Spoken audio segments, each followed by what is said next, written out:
Excited. I know I am. Welcome everybody to the first inaugural, I don't know what I'm talking about, Amusing Panda stream, your musing and amusing stream all about Warmachine and Hordes. I'm so excited to have you here. Sound off in the comments. Let me know you're watching.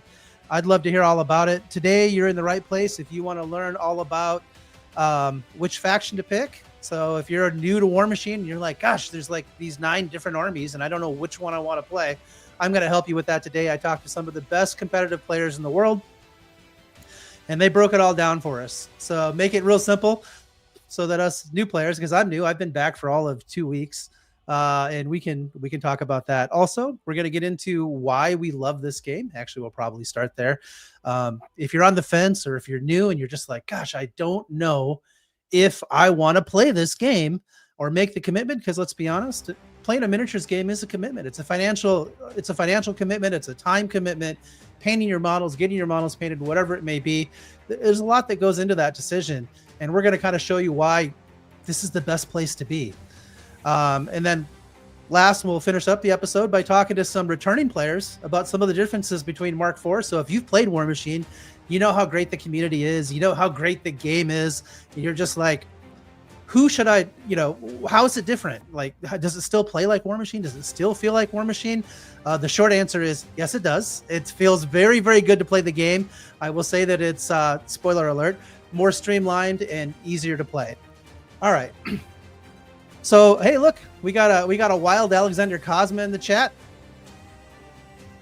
What's up, Alex? How you doing, my friend? How's the sunny city of Phoenix? So glad you're here. We can enjoy this, and well, I guess we'll just start today. Well, I forgot myself a little bit. Sorry, guys. I'm just so excited and so hyped to be here. So I used to do Warmachine podcasts back in the day. We used to do a little podcast called Muse on Minis, and I got back in the game like 2 or 3 weeks ago, and I decided I wanted to make content again. So I'm here for you guys. This show is about you and for you. Much like the Token Company was sort of designed by gamers for gamers, I want this to be your show. So if you have a question, fire it up in the chat. We can add people to the show super easy. So later I'll add Alex to the show, and we'll talk a little bit about what coming back to Warmachine is like. Actually, let me work on that now. I'll get Alex a link, and then what I'd like to do is start by talking about why we love this game so much. And I can only speak for myself, but what I will say is, I love this game for the community. I think the community is one of the best ever. And what's great about it is not only is it welcoming to new players. If you're a new player, we're going to put our arms around you. We're going to love on you. You're going to have so much fun. But you develop deep friendships and deep ties throughout the community. I've been talking to people all these past couple weeks that I've known for, I think, like 15 years. I think I started Warmachine like in 2009, something like that. And we just pick right back up where we left off from. And I'm talking, it's just great to be able to hang out with people. So we used to do this thing when we did Muse on Minis, we always talked about, when you go to your first convention, you're going to compete, right? Like you just want to compete for the purposes of like, winning games and being cool. But after your first convention, every convention after that, you go to hang out with the people. And that's what it's all about. So I'm cordially inviting you into this community. We'll go through a few Facebook posts so you don't get my explanation why I love this game. And I also am going to apologize up front. One of the things that I struggle with is camera discipline, because Muse on Minis was definitely what shall we say? It was an audio only podcast. So if I'm not looking at the camera, I apologize in advance. There's going to be a lot of that tonight. Okay. Well, let's jump on Facebook here. Oops. Try that again. All right.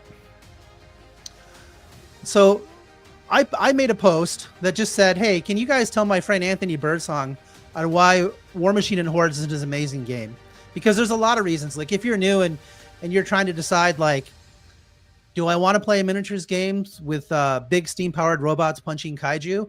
I mean, I think we all know the answer to that question, right? You also have troll pirates. I mean, you just can't go wrong playing this game. But let's see what the community had to say. So my good friend James Morehouse, who lives in Australia, actually just randomly showed up in the United States. I think he was doing school or something, and started just beating the tar out of everybody at tournaments just out of nowhere. But he says that it's because of the timeless core mechanics, the 2d6 to hit, spending resources to meaningfully affect this rather than rolling buckets of dice, very clean rules, and great people in the community. And I think you're going to see that community thing stressed over and over again.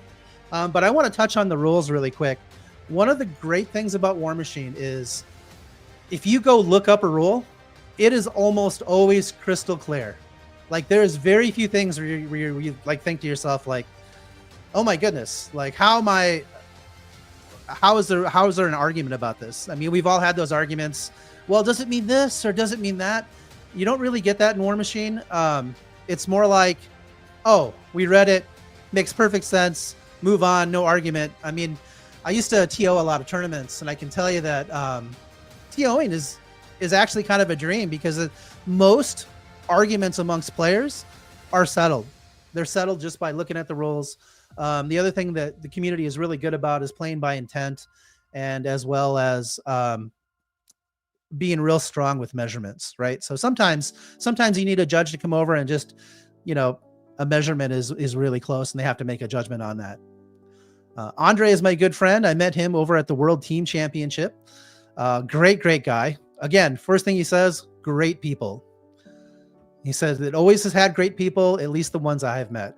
And again, he stresses the mechanic for the dice. So what's really cool, I guess I should go into this a little bit, is you roll 2 dice and add a number, right? So let's say you have a melee attack of 6. You roll 2 dice, and you've got to hit their defensive number or higher. So let's say something has a defensive 13. If you have a mat of 6, that means you need to roll a 7 to hit. Okay, pretty simple, not that difficult. But because of the way the dice work out and the way that mathematically it plays out, it's something that can be managed with additional resources in the game. So you can get things like boost to hit, where you add an additional dice, or you get a +2 to hit. And so a big part of the game is managing where am I going to spend those resources? What am I going to do? Because this attack is extremely important. And that's the beauty of the game, is there's a million small decisions that you make all the time. And so it just gets very, very, very, very, very, oops, that wasn't supposed to happen there. Why did that happen? My bad, guys. You're gonna see some. Well, I've got to get used to what I'm doing here, more or less.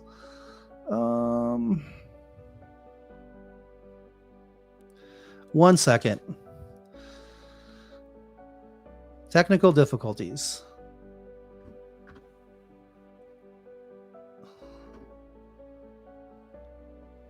All right, we'll go back to here. Apologies, guys. I had this all set up before we went, but first stream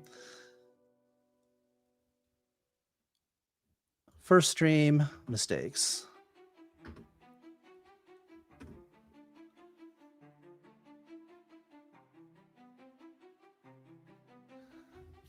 Oh man.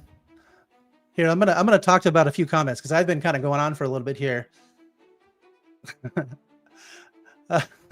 Tyrants on the field is absolutely right. Reading all the way to the end of the rules is a real strong suite, and that is absolutely the truth.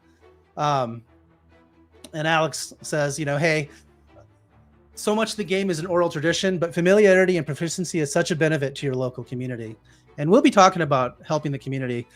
And that'll be really nice. I guess, actually, so sorry, I'm so scatterbrained. There's just so much good to talk about in Warmachine. One of the things that is absolutely amazing about Warmachine is everything is digital. So if you're Warmachine curious and you just kind of like, I want to look around, you can download the Warmachine app. It's totally free. The rules are all in the app. You can read the rules. You can read the Steamroller packet, which is the scenarios that we play.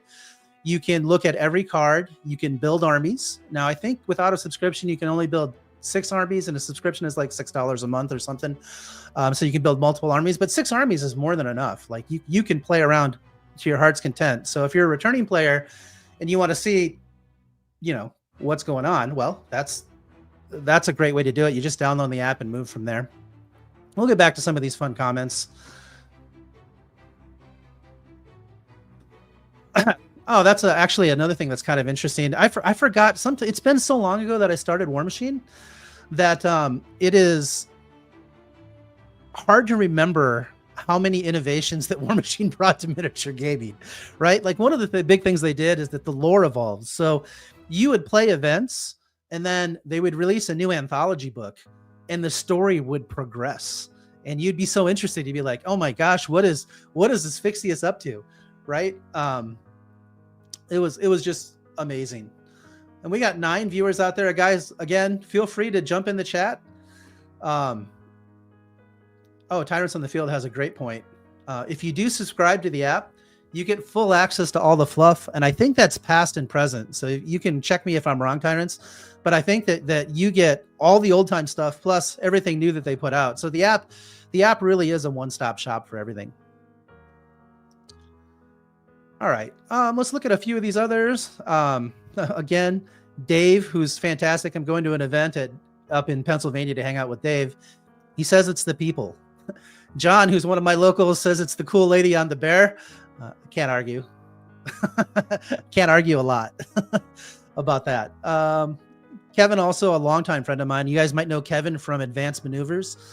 He was a big part of, there's a group of those guys that did that, but they're one of the most popular Warmachine and Hordes YouTube channels ever. So I've been trying to talk to him into bringing it back up. Haven't heard necessarily an affirmation on that, but I'll keep working because it's worth it. But Kevin says, I think much like any tabletop game, it's the puzzle to solve and the friends you make along the way. But specifically for Warmachine, it's always been the tighter rules for less disagreement between 2 players. And it's one of the only genres I can think of that tries to cross the boundaries of both sci-fi and fantasy enthusiasts in one game, which is a great point. It's just a great point. So, look, we absolutely love this game. It's a great game. I'm going to take just a moment here to try to figure out how to add Alex, Tyrants. If you want to jump on, we can do that as well. Let's get some people in here so we can have a little bit of a discussion.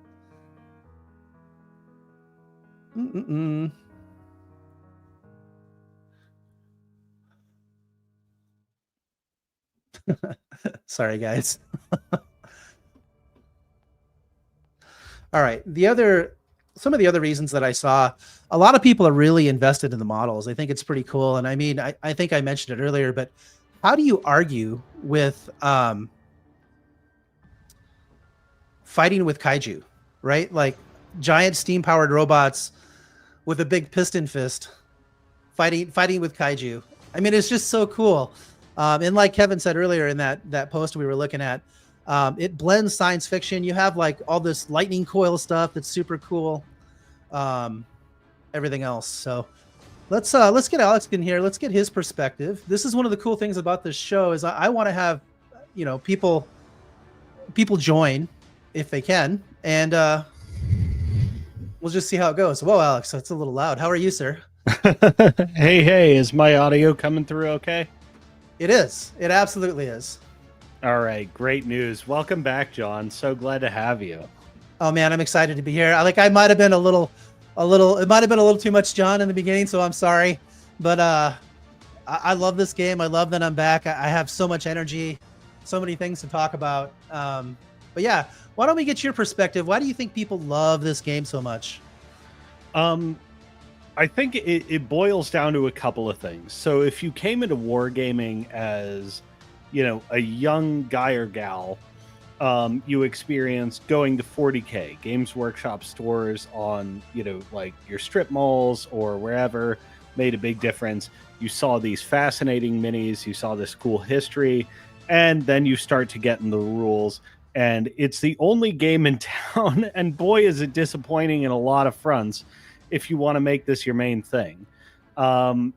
I was there in real time as a 40K player when I was still in like early high school, and Warmachine Mark 1 dropped. And it was a game changer. It was a game changer having clear answers for rules questions, having an unambiguous rule set, and having a game that really highly rewarded skill. I think this is the biggest through line for the game in its history.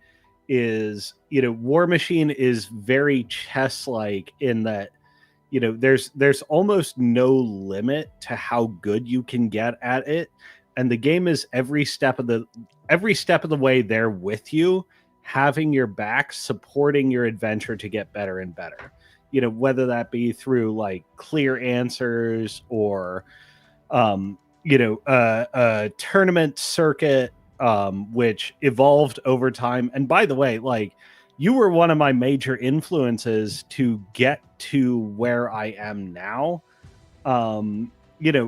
Because prior to me tuning into Muse on Minis in like early 2012 or so, the local tournament and the local con was sort of the end for me. I go there, I show up, I do however I do, but that was sort of my metric. And then Muse on Minis, I think, turned a lot of people on to the whole lifestyle of, hey, what if your skill did have no limit? And what if you had an unlimited stage to express it? Muse on Minis did a ton to bring the national US circuit and then eventually the international circuit through your guys' extensive coverage of the World Team Championship as sort of an end game to, players who loved what they were doing and wanted to pursue it further. Yeah, and I think that's a really good point. The community is international. Like, I've been hanging with my boys from Australia. Josh Bates, Gigantor, has been just critiquing my lists and telling me where I'm falling apart, but also being supportive, right? Because I guess that's, without being unhumble, one of the things I will say that I did well in Mark II was building lists. I love building lists, and this show is going to have a lot of list building. It's going to be optimistic because that's just who I am. I'm a fun and happy person. But getting back to talking about the international community, I mean, we've got players all over the world. I've met people from Sweden and Norway, Ireland. You can't forget the Irish, Canada, Spain, Poland. I mean, the list just goes on and on and on. And they're all friends and they're all people you can talk to. And it's interesting watching how divergent metas develop over time. But yeah, if you're thinking about playing the game, like, come play the game, come hang out with us. Come watch this show. I'm going to help you get better. I promise. I'm going to have guests on here that have played this game a lot and are good at the game, and they will help you advance a lot. I will say, I want to ask you, Alex, what do you see as some of the downsides? I'm just going to list a couple, for a new player. You mentioned the skill curve. The skill curve is real. Like, there is so much to learn, so many decisions to make that balance a game on a knife's edge, right? And so with it being like an ever present mountain to climb, like, I don't think anybody has ever said the game is solved. Like, it's never been solved as near as I can tell. Like, what would you tell a new player to get through that learning cycle, right? Mm-hmm. I would say there's, approximately a 3 to 5 month period where the game was solved circa 2016. But that was an egregious balance mistake by the game developers that was eventually corrected. I think the first thing is the development of miniature war games has become a lot more beginner friendly. So, like, versus when you or I were starting out in 40K or Warmachine, distance was a big thing, and you had to eyeball ranges and have a physical sense. Like, you had to be able to identify 11-inch charge distance without any aids and just know it. The wargaming industry has moved to pre-measuring, which has obviated a physical eyeball based skill into now you can just check. Your brain is freed up for strategic movements. I think getting into the game, the pre-measuring change that occurred in 2016 shaved maybe 6 months off the game's learning curve, just because you had to be able to make those craftsman's like eye-level calls at the drop of a hat. And now you're freed up to understand the strategic situation. So the major difficulties are, this is a highly strategic, highly positional game. And where you put your pieces matters a lot. Being able to fight in layers matters a lot. But, you know, if you're learning from someone who's been around for a while or been around for a few years even, you know, and you're having your first demo game, or you're having games at the shop on a regular basis, you have the kind of person that can explain their mindset for the decisions they make, and you know, show you why they're doing what they're doing consistently. It's still a challenging thing to grasp the depth of strategy, because we're talking like chess level or deeper. Because you also need to hedge against risk and so on and so forth. There's a whole world there. As right, a new Alex, player, hold on just a second. Let me get in here. That's okay. Oh, for sure. Yeah, I know. I was going for a minute. No, that's okay. Believe me, I'm probably known for pontificating. Hey, Tyrants, I saw that you're at your gear. If you want to, I don't know if we're friends on Facebook, but send me a message on Facebook, and I'll toss you out a link and get you on stage here. Also, a wild Danny has appeared. Danny has been another person who has been spending a ton of time listening to me pontificate about Warmachine and Hordes in chat. Like, I probably have cost him 3 or 4 days of productivity in the 2 weeks that I've been back. I don't know. What do you think, Danny? Yeah, man. Welcome back, first of all, John. Hey, Alex. It's exciting. You know, I just came back to the game too, so it's been a lot of fun dojoing and getting back up to speed. Yeah, well, and I'm excited that you guys are here. So now, Danny, what I had been talking to Alex about is why we love the game, and now you're a returning player. I guess I'd like to get your perspective. Why do you love Warmachine? What are you excited about? You know, what are we doing? Yeah, so I mean, for me, you know, you mentioned it early on. It's the community. I've since taken a little bit of a break from Warmachine. You know, I think it's been about 4 years or so. I've hopped around to different games, and I have to say the community can't be beat in Warmachine. You know, I've done TCGs, I've done some other minis games, and you know, besides the great community, one thing that I love about Warmachine is that it feels like your decisions always ultimately matter. You know, Alex, I heard you were talking about 40K. So I jumped into AOS for a little bit, and you know, there are a lot of great things about AOS. AOS has a huge tournament scene. It's really fun going to, you know, events that are 300 players, right? But one thing that I could never get to grips with AOS was the fact that all of your charges are 2d6. So you could be going 3 inches, you could be going 12 inches, and there's not a lot to really, you know, mitigate that in the game. You know, Warmachine, you have a clean 3 inches, so there's a lot of tactical positioning you can do, and I think that's what really makes the game addicted and makes the game deep for players who want to, you know, jump in. Yeah, that's one thing I want to point out really quick, if I could. If you're casually observing the game, you might see like 1,000 rulers and proxy bases all over the place, and you might think to yourself, because I know I did, like, what are these guys doing? Like, right? Like, are they trying to perform surgery? Like, I just want to roll some dice and punch kaiju in the face with my Steam Jack. But one of the things you come to appreciate after you've played the game for a while is the dedication to clean measurements and clean movement, and the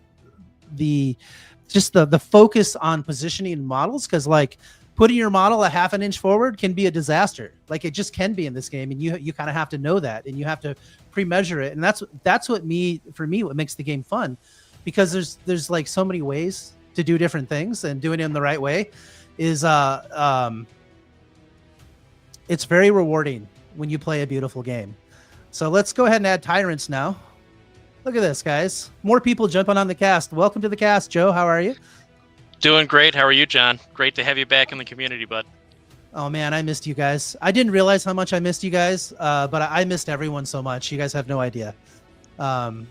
Hopefully this show will turn into something fun, but right now we're kind of finding our sea legs, as they say it, but we're doing all right. Oh, for sure. It's entertaining so far. It hasn't gone completely off the rails yet, John, but we'll get there. Yeah, I guess I should say too, I probably should have done this in the intro, but this show, and I didn't tell you guys this, so I'm telling you this. This is the reason why I'm going through this. I want to go through it now. This show will always be a safe for work show, a safe for kids show. A little innuendo and some jokes, totally fine, but we're not going to drop F-bombs and be swearing and be vulgar, because we want you to be able to watch this at work, be able to listen to it in the car when your kid's in the car, that kind of stuff. So just an FYI. So Tyrants, why don't you go ahead? We've had everybody else sound off. Tell us why you love Warmachine. Like, what is it about the game that you think is great? So I am a longtime lover of Warmachine. Recently started playing it again myself. Mark II is really where I got my feet wet. Dabbled a little bit in Mark III. Never really found an entry point back to the game, but in Mark IV, absolutely fell in love. The first bits that have always kept me in Warmachine is just how clean the rules are. And I know you're going to hear that a lot. You've heard that a lot already tonight.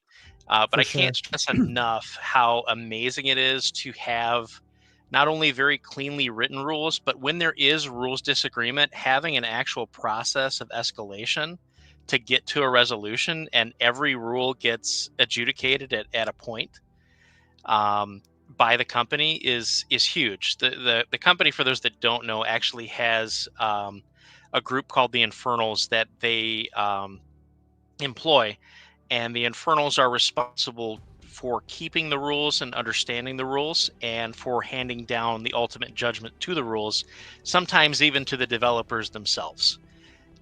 So we always are very much rules as written. So if you're a rules as written person, this is definitely the game for you. We try to eliminate intent as much as possible, because if there's intent missing, it means the rule is written wrong. And there may be a ruling that goes with intent, but generally it'll have a follow-up that says the devs are working on a rewrite of the rule. And we've seen that already in this edition, which is great. That's fantastic. So Alex, we were talking about new players just a second ago, and we'll go around the table on this. But one of the things I want to point out, I think one of the beauties of Mark IV is they have streamlined so many of the rules. Now, I'll be honest, unit movement is going to take me a while to get used to. Like, I was playing Helith the other day, and I ended up with 4 Mechanothralls on her, because yes, they have a 10-edge threat, but with the place, it's more like 14.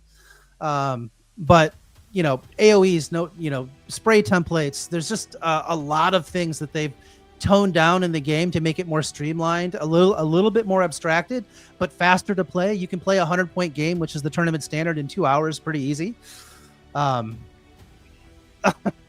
Sorry. I'm laughing at this chat. I'm going to put this up. Yeah, we are 100% nerds. Do we all agree? Oh, yeah, 100%. For sure.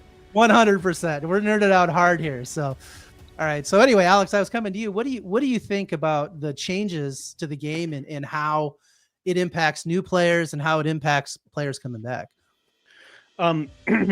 It's trite to say that every new edition is the best the game has ever been.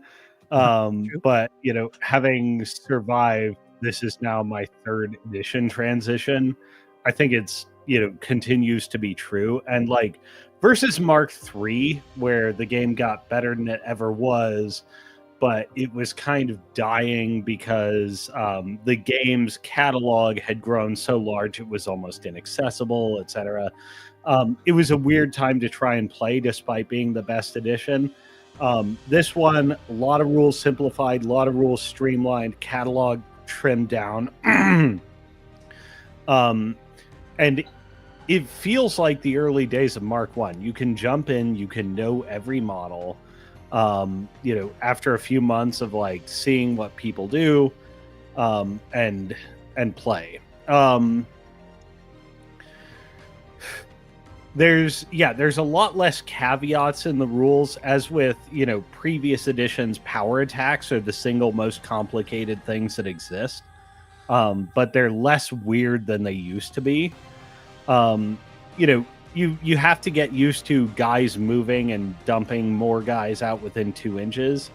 But it's the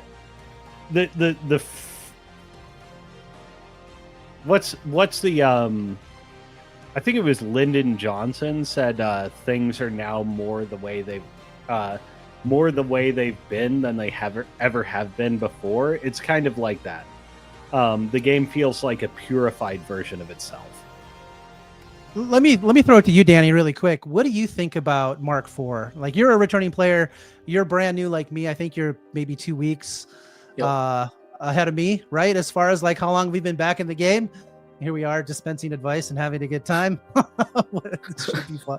Yeah, but there's no warranty associated with this advice, so take it with it as you will. But all right, Danny, what do you think about Mark IV? Yeah, I kind of, liken it to, I think about, going from Mark II to Mark III, right? Mark II, there was not pre-measure. And so it was kind of, the Wild West in terms of you'd have to kind of eyeball charge distances. And that's kind of where the game used to get contentious sometimes across the table, right? You would think you were a millimeter in, the other person would say you were out. And there could be some bickering in the table about that. I think the change to pre-measure and it helped Mark III a lot, just like I think a lot of the changes from Mark III to Mark IV, kind of helped clean up the system a lot. One example is facing. In Mark III, we still had arcs on our bases. So depending on how you position the model, it could see things and it could not see other things. Now there's no facing, right? Your model has basically 360 line of sight. And I think that it takes away some of the tactical nuance there, but overall it makes for a cleaner, easier game state and one that, two people can agree on and play a collaborative game together on. So I think it's a good thing. Side note, I'm excited to do my first 3-inch thresher with Invictus because it's 360. That'll be cool. Yeah. It'll just be like a pie plate. It's going to be awesome. I'm going to play a whole game just to try and set that up, just to see how many models can I eat with Invictus on one activation. All right. Oh, I got pie plated by a local a few weeks ago. We counted it up and he made 18 thresher attacks. All right, Joe, you said you recently returned too. What can you say about Mark IV? Like what is it that makes it good? So a couple of things. For over a decade, I was a very high-level Malifaux player and tournament organizer for them. When they changed the movement, it more aligns with the way that Malifaux's movement system is, but adds in the element of squads and adds in the element of war beasts and war machines. And so it was very intuitive for me to get into from a movement standpoint. Finally, it worked exactly as I'd expect it to work. I'm very used to 360 arcs because again, there's no arcs in the Malifaux edition or the last few editions that I've played. First edition there was, but not since. And so I've been in the game since Mark IV released, and I've absolutely loved how the movement system works. Some of the tactical nuance that you're missing is there. It's just layered slightly differently because the movement system allows for a different level of nuance and placement and skill. But that comes over time as you get used to it on the table. Essentially, everything is in superposition when it's a unit because the unit could originate from any of the spots the unit is at and then place 2 inches off of that spot. And as you start to understand that and start to understand where and how you can place on the battlefield, the positioning comes back just as it was in previous editions. It's just a little bit shrouded behind, I have to learn this new movement system. That's all. Very cool. I just thought I'd bring up the app so we can sort of talk about why the app is cool. And then also what I'd like to do is I want to go through each faction. And so I talked to a bunch of WTC players, a bunch of really, really strong players. And they are, I guess, more or less going to help guide new players into what faction they want to play. So you can see here we have a list of, I don't know, I think there's 9 factions now, counting Umbri. Is that right? 1, 2, 3, 4, 5, 6, 7, 8, 9. I guess what I'd like to start with is Danny, what faction are you playing and why did you pick them? Yeah, so I'm playing Grave Diggers right now, and honestly, I picked them because I wanted to get into Brine Bloods, and everybody told me no, don't do it. Don't do it. Don't do it. I'm still getting Brine Bloods. You know, it's happening. But honestly, Grave Digger is one of the things that really appealed to me with their airdrop system. So it brings a lot of flexibility, I would say, in the list building. You know, depending on what you need. Do I need a Warjack that can test the point far away? Well, guess what? I can drop one. Do I need a gun to maybe knock down an enlivened heavy? I have access to that too. So in terms of really kind of, I like my factions to do everything a little bit, be a Swiss Army knife. So this seemed like a great faction to do that. It's new, it seemed strong and powerful. And then at the end of the day, there's a +3 arm feat. So, you know, if I don't feel like thinking, I just run my models up and hope everything goes well. I love it. I love it. For those of you who are new, you know, the +3 arm feat just means you get to stand where you want because you reduce a lot of damage. So let's just talk about Grave Diggers for a second. So I talked to Brandon Owens, who is a very, very strong player. WCTC regular, competes for Player of the Year, IG championships, all that stuff. If you guys haven't heard of him, he's very good. And what he said is that Grave Diggers offers a high-speed, defensive, Warjack-centric melee army with a deep toolbox and the unique airdrop mechanic, which allows 8 command cards instead of the normal 5, which gives them tremendous flexibility in their play. They have strong anti-shooting defenses. They have competent ranged options for spot removal. He says that their strengths include a robust anti-shooting tech, rock wall, deceleration, storm veins, evasive, tough, blah, blah, blah. They have high arm and melee denial versus via Arcane Shield, Vargas's Feet, and rock wall. Excellent threat ranges, strong infantry killing potential. But he said that one of the things that they struggle with is they struggle against ultra high armor models. Now they do have some casters that can mitigate some of that, you know, like Kane or Jake's. They have no protection against offensive spells, limited upkeep removal. And all that means is that they can be abused by spells in a lot of ways. But, you know, that's one thing about Warmachine armies. It's very balanced. I would say all of the armies are very good. And if piloted well, you can do well. But at the same time, you might be thinking to yourself, like, well, what fits my play style? How do I want to play this game? And that's kind of how we go. Now, he says one of the things I asked all the players was, what would you start with? Like, so what caster should you play? And I'll be interested to get your feedback on this, Danny, because Brandon said, and I actually want to pick an internet fight. I'd love for you to say, no, he's totally wrong. So it's okay. All right. But he said that a new player should start with Vargas. It's forgiving, fun. It exemplifies the faction playstyle very well. It has that +3 armor feat you were talking about.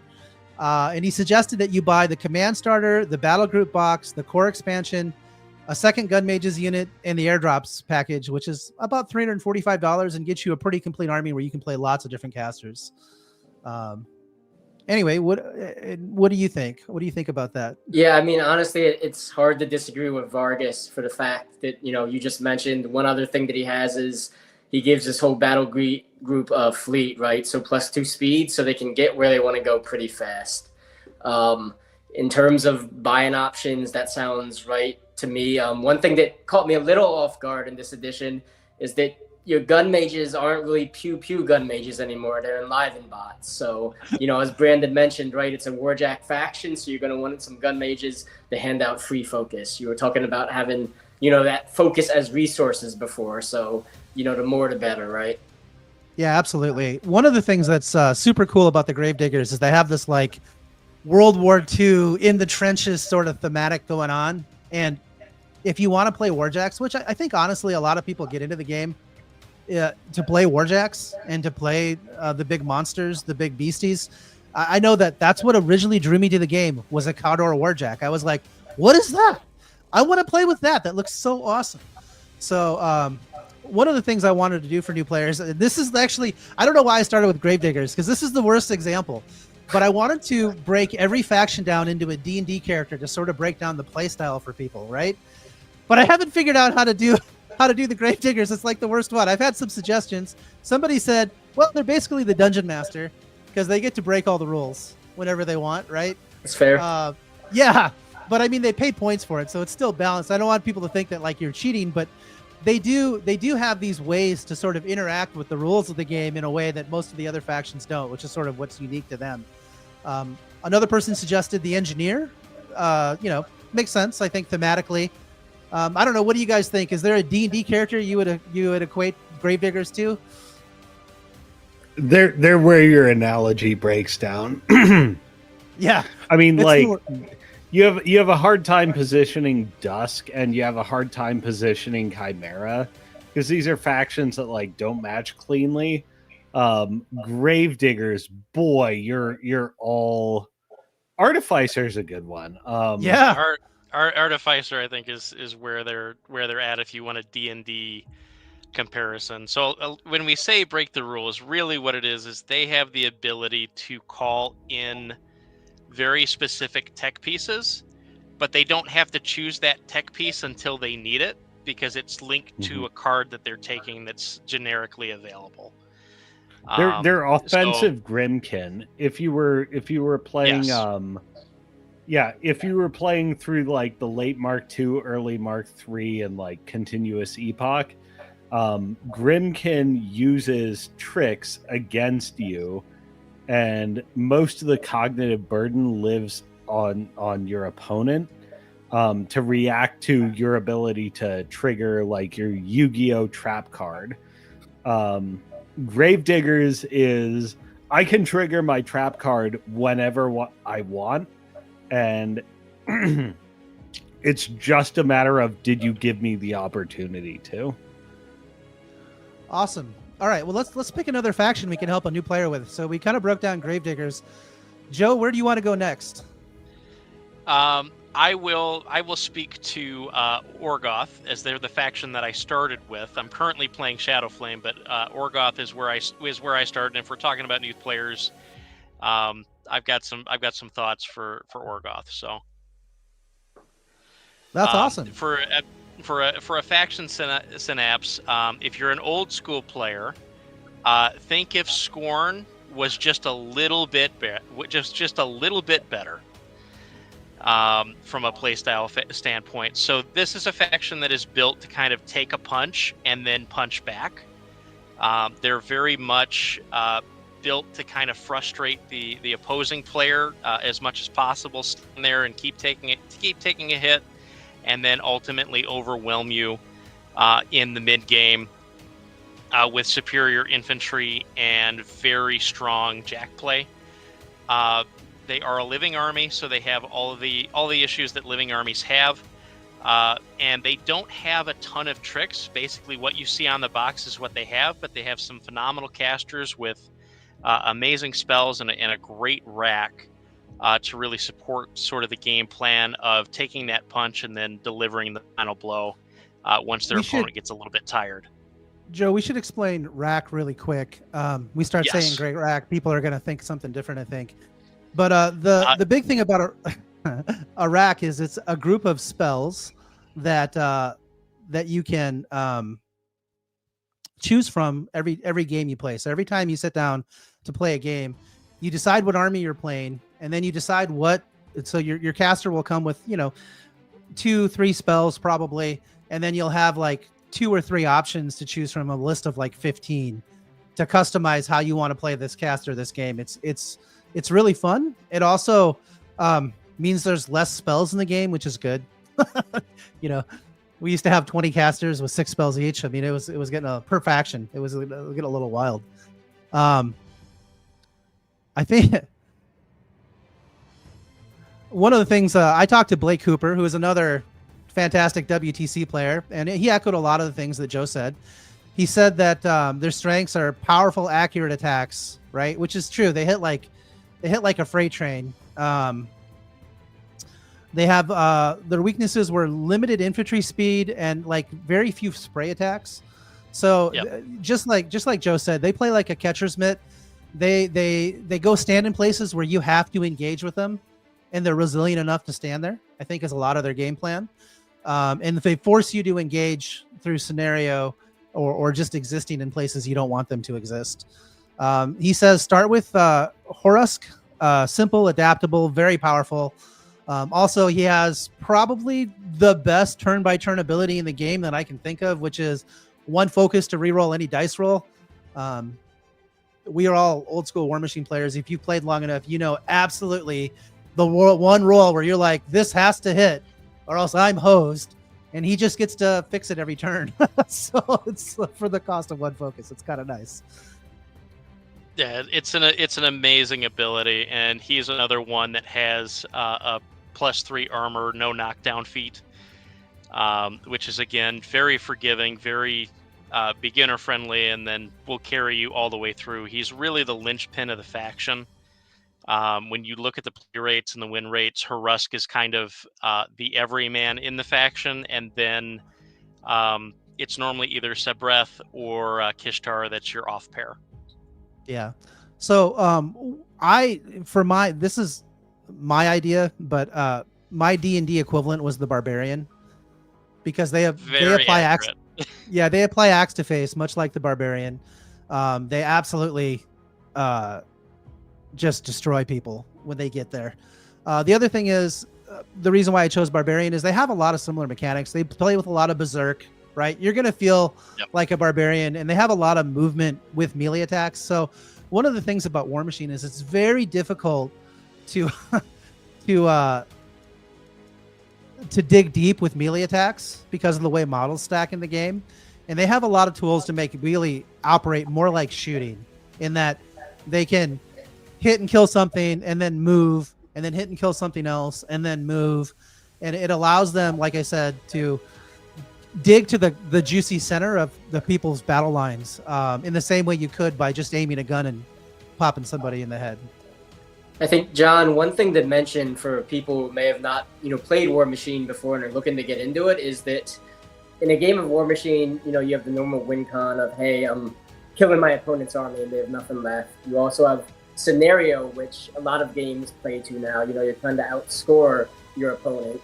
But the other unique thing about War Machine is you basically have these warlocks and warcasters who you can think of them as kind of like the king and the queen in a chess match, all combined into one. And what I mean by that is, they're very powerful. They cast spells. We're talking about Harusk, being able to reroll any attack or damage roll in his army. But also, if they ever die, the game is over and you lose. And one great thing about Orgoth is, with Harusk, he has Thunderstrike, which you have right there, John. So it's an assassination tool.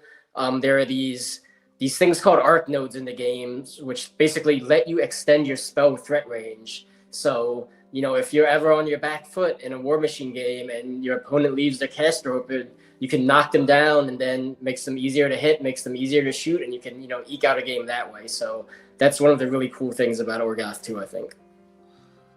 It's a great point. Yeah, there's just the most important thing to mention on Danny's point. For returning War Machine people, for newbies, this is maybe a bit academic, but for returners, this is absolutely decisive. In a game of War Machine in the modern setting, the game ends on your opponent's turn. The way scenario scoring works now is points advantage sufficient to win is settled on the end of your opponent's turn. You need to be 3 higher than them when their turn ends. So that typically means your turn needs to be so decisive and advantageous they can't score back. The situation where this is not true is you kill the opponent's caster. Now, this is where like the weird War Machine skill mountain varies a little bit. As you've been around for a long time, you'll find that you mostly win on your opponent's turn. If you're new to the game, having any advantage that makes killing your opponent's caster easier is a big plus to graduating to your first few wins in War Machine. You want to look for things that reduce their defense to 0 or effectively 0. You want to look for things that let you interfere on your opponent's turn. etc. Horisk is such a big deal for a learning experience because he lets you play both ways. He lets you say, my army is invincible, come deal with it. Or he lets you say, I vanish, I move here, and I thunder strike you. Your defense is 0, and my guns unload on you. Or I just hit you with my big fat cleaver. It's really great training for anyone who is new to this whole mindset of scenario play to discover that there are multiple avenues to victory. Yeah, and I think next week I'm actually going to do a whole segment on how to win the game of Warmachine for new players, and we'll go a little deep on it because there's a lot of nuance there. But I think it's going to be a fun discussion. One thing I did want to point out for anybody that's new, if you add your defense and armor, you come up with a two-digit number. In this case, it's 14 and 18. That's 32. That's a very survivable caster. Basically, 32, I think, is about where we cap out. There might be a few 33s, but here's great advice too, by the way. How to win, roll high. I love it. That's perfect. That is the true Jedi Master talk right there. Just roll right? better. Yeah. But what I was saying about defensive stats, a good starting caster for you, always add your defense and armor. And if you're 32 or above, you're probably in a decent spot. Like you still can get killed. But if you're playing like I did, my first caster was Sevi. I think it was like a 14-14, which just meant if somebody sneezed on him, he died. He just died. No. Oh, good old man stats. Absolutely. Old man stats. All right. So I think basically if you want to play like a barbarian, hit people in the face with big axes, and have a very forgiving caster to start with, which is Horisk, this is a great faction for you to consider. Also, I think the models look pretty cool. Yeah, the models are fantastic. It teaches you a lot of great Warmachine habits because it's a very fair army. Overall, again, nothing overly tricksy. Everything is kind of on the face.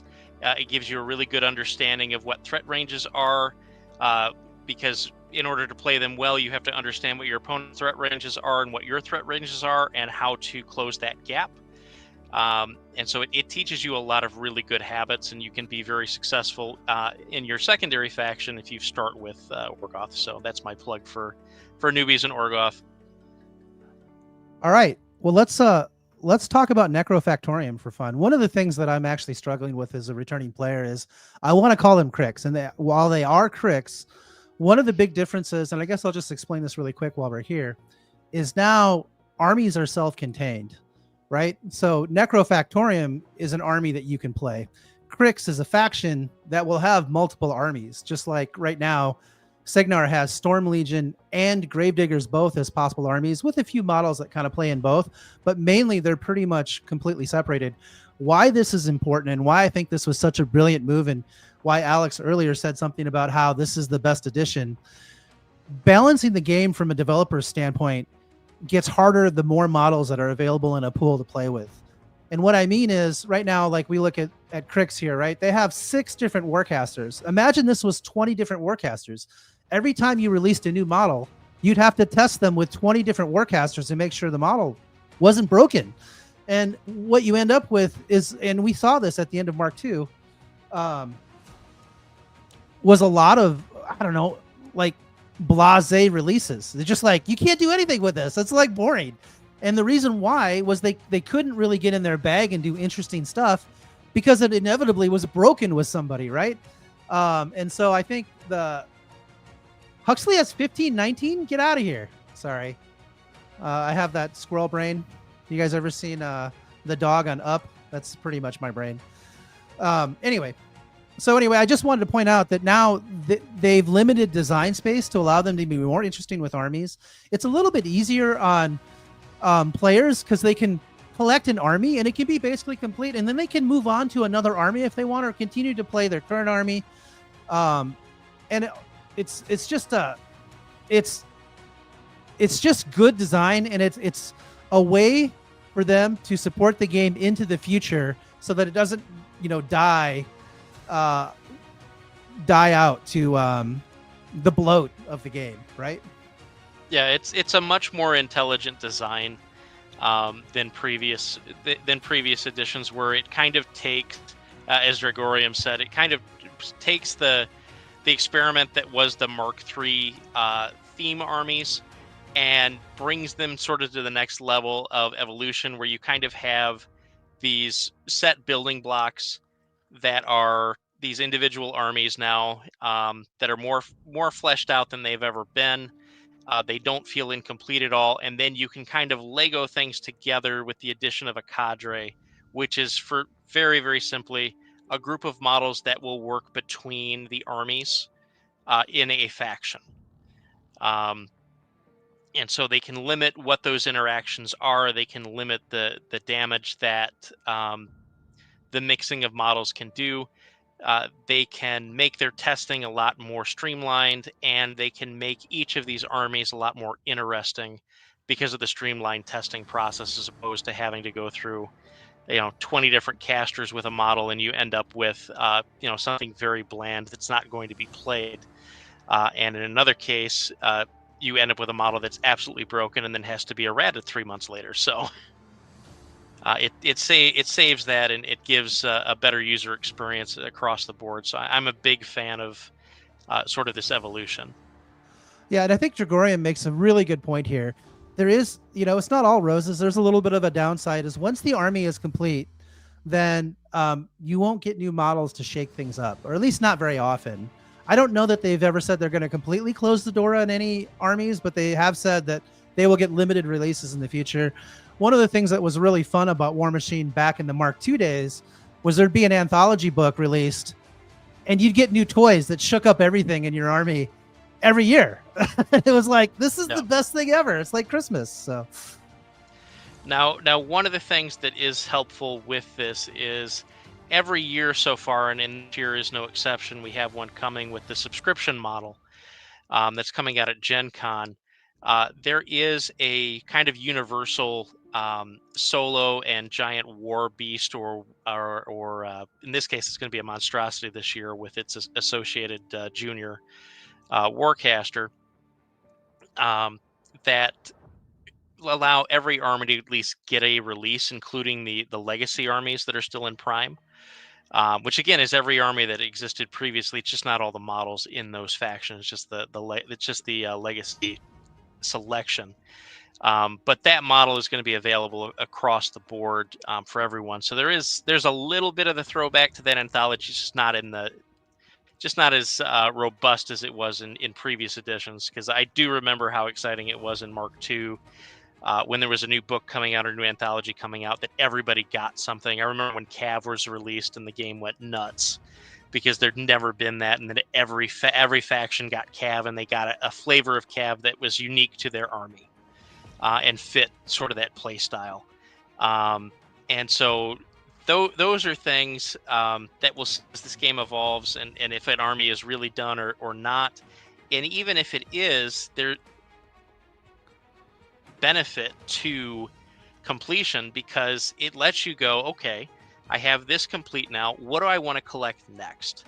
Or am I good with what I have, and I don't need to collect anything else? So if you're tired of sort of the GW rat race or other ones where there's kind of this constant draw to have to buy more, it is kind of nice to have a stopping point where I go, you know what, I don't have to buy anything else, and I can be very happy in this game for a long time until I see something I like, or I get drawn into something else and I'm going to Pokemon it out and I got to catch them all. So no. We encourage everybody to be degenerates like us.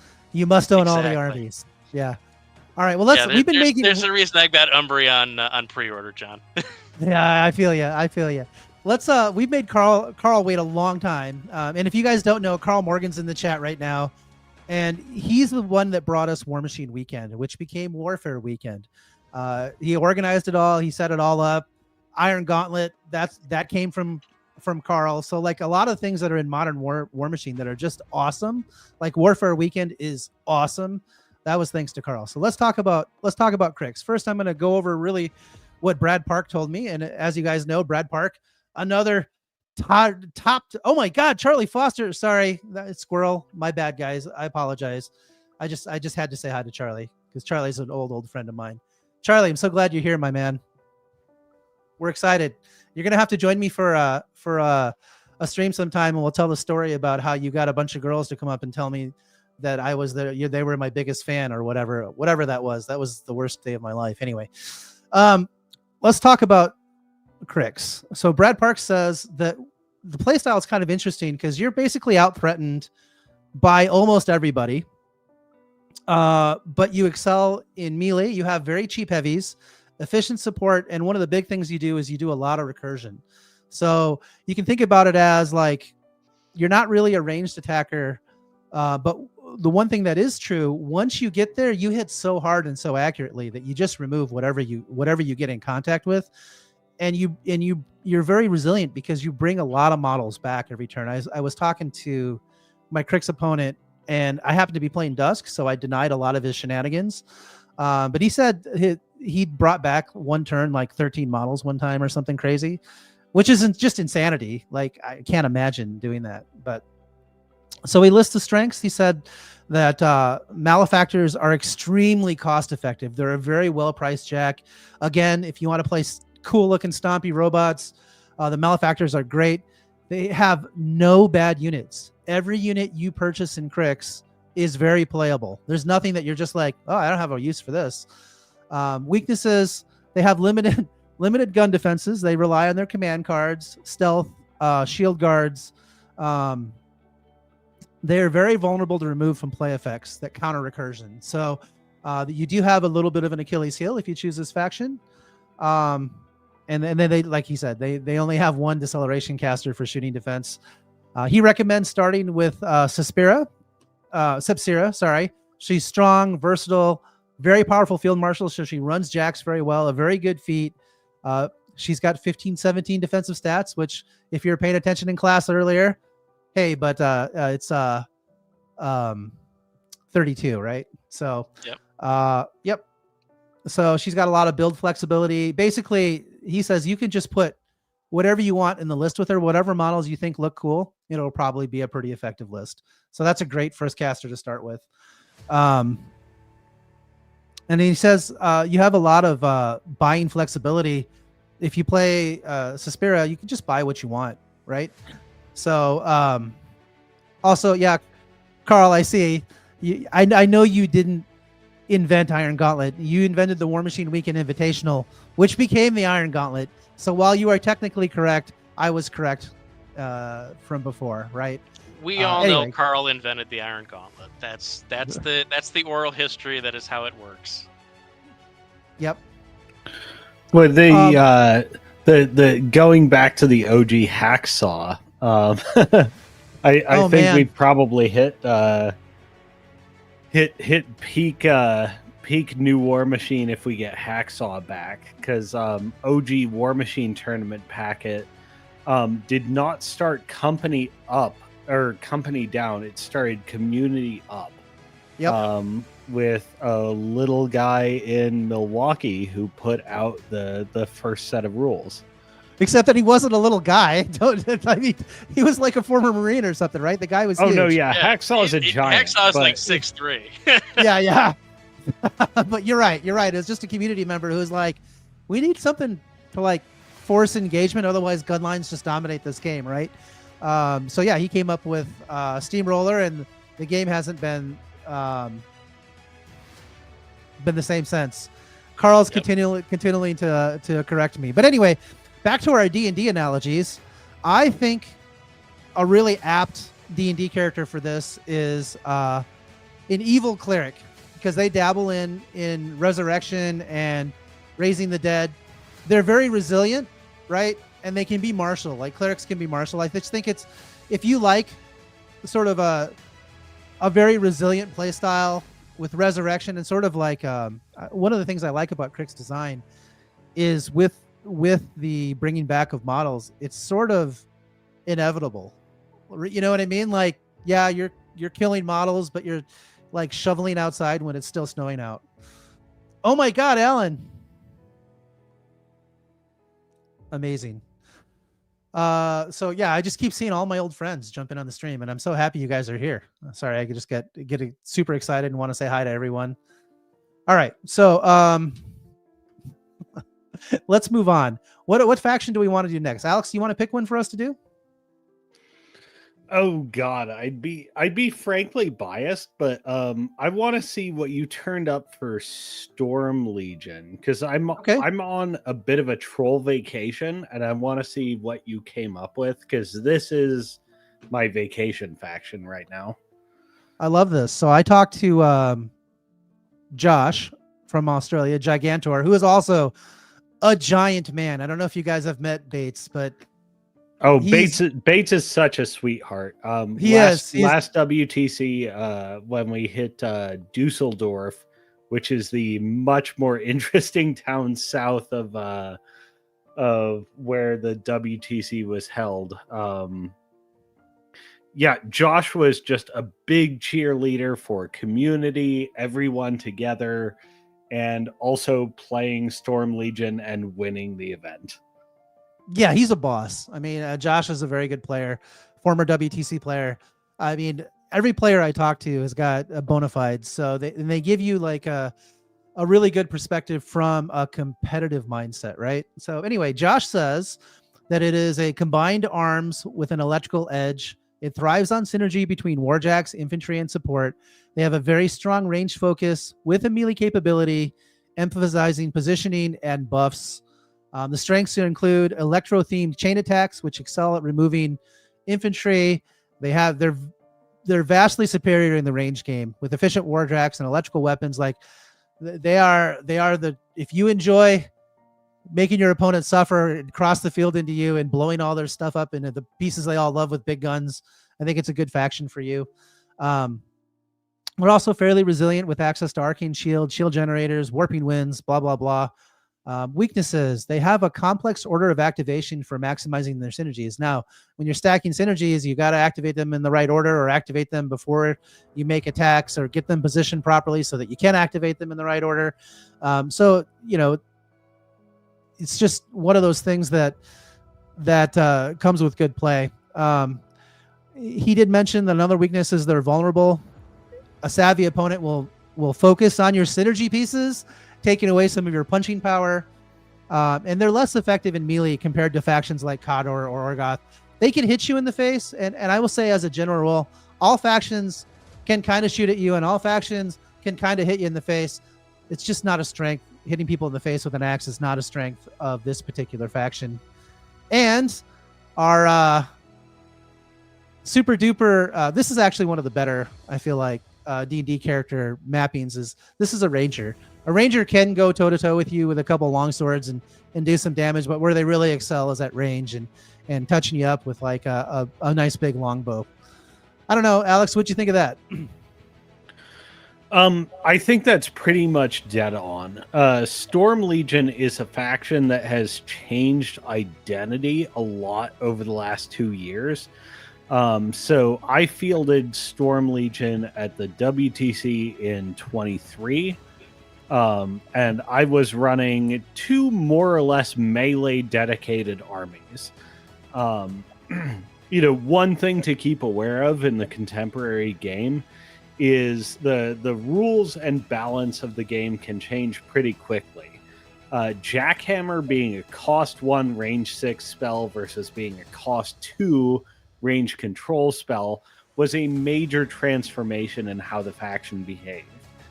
And running 2, you know, 1 warriors backed up by warjacks and 1, I ran a list that was 7 warjacks with a few warrior units.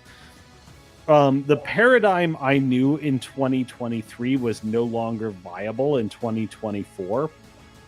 And the developers are putting active attention on the game. They will change the game to make the experience better. I got butthurt in 2024 and moved away from Storm Legion, but as the faction is now, they are a delight to play.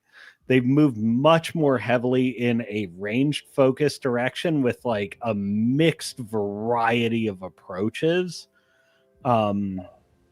Yeah, I mean, I think Gigantor's take like this year and last year rings true. You're prone to people interfering with your synergy chains just because you bring so many elements, and like it's not a bad thing if they screw with your synergy. It just means they have to devote attention to it, because your faction is versatile enough in layering effects that it commands active attention from your opponent. Awesome. Yeah, and so, go ahead. I was just going to add that one of the things that is part of the standard development cycle is we get a yearly update from the developers across the game. And the focus of that is really to address balance as well as general competitive vibe and feel, so that everything kind of remains viable. And you'll see some armies sort of change or take on a little bit of different identity. So I wouldn't marry too much to the initial playstyle on these armies, because things can kind of evolve and change on a yearly basis, which is great, because it means some underutilized pieces may come up and some overutilized pieces may see their effectiveness toned down to make the faction balance a little better. Absolutely. And then Josh's recommendation was to start with Major Anson Wolf. Mhm. I imagine that, Alex, you've played with Wolf some, right? Oh, Wolf is my boy. He's Striker 2 too. If you're a returning player and you're familiar with playing Epic Striker or Striker 2, he's a redesigned version of the same concept that just feels way better to execute. Wolf is a flexible all cases caster, both in 2023 when I was on the faction, 24 when I was off, and 25 now. Like, I'm vacationing in Storm Legion and I wholeheartedly endorse this caster. He gives you access to a broad range of the faction's infantry, solos, warjacks, all is viable. You can even run him with a colossal as just a big fat feat outlet while your dudes die. Wolf is the perfect beginning point. He's not the ending point, but he's a great beginning point.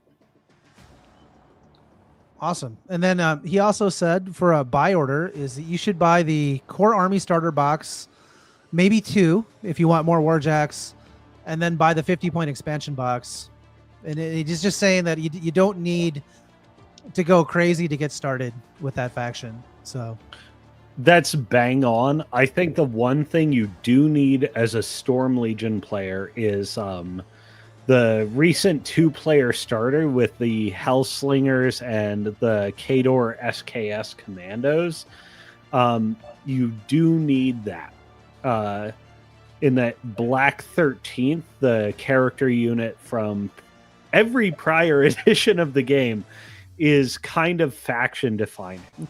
They offer functionality for fighting on flanks and skirmishing that Storm Legion did not have baseline.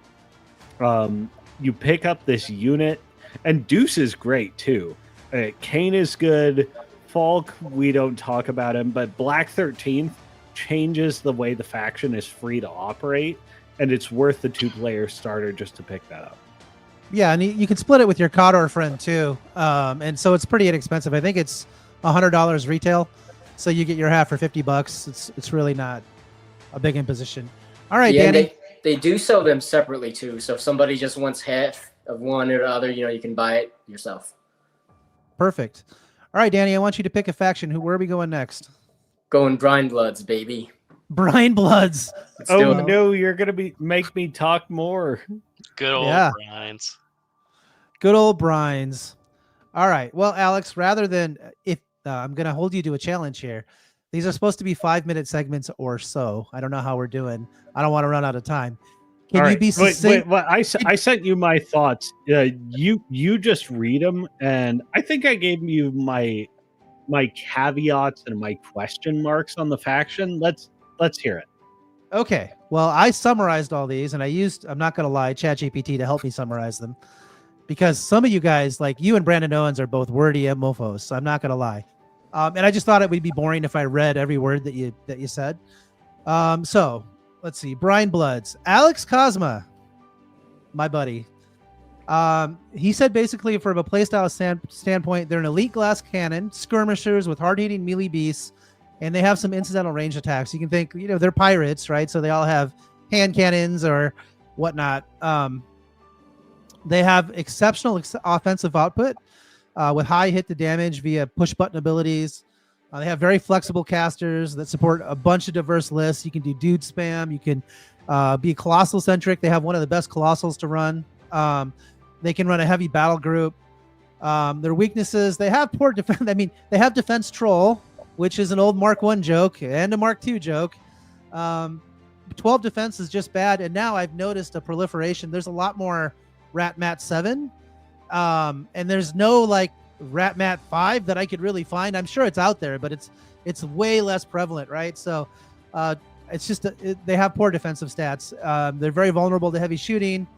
And then incidental tech, anti-healing, and corporal can be a little bit of a trouble with them. You recommended starting with Boomhauler. She's flexible, forgiving, supports a variety of lists. And then your suggested buy order was a battle group box, core expansion, auxiliary expansion, 2 extra units of Marauders crew, booty boss, and the surgeon, right? And then you could expand with Fire Tongue Warriors, Dire Trolls, more Marauders, Quartermaster, Bosun, Tapper, and the Abyssal King. How did I do? Exactly right. And the reason I recommend those things is the faction hits like a truck. Like there's a lot of Mat Rat 7 in the game, so defense 12 looks less good.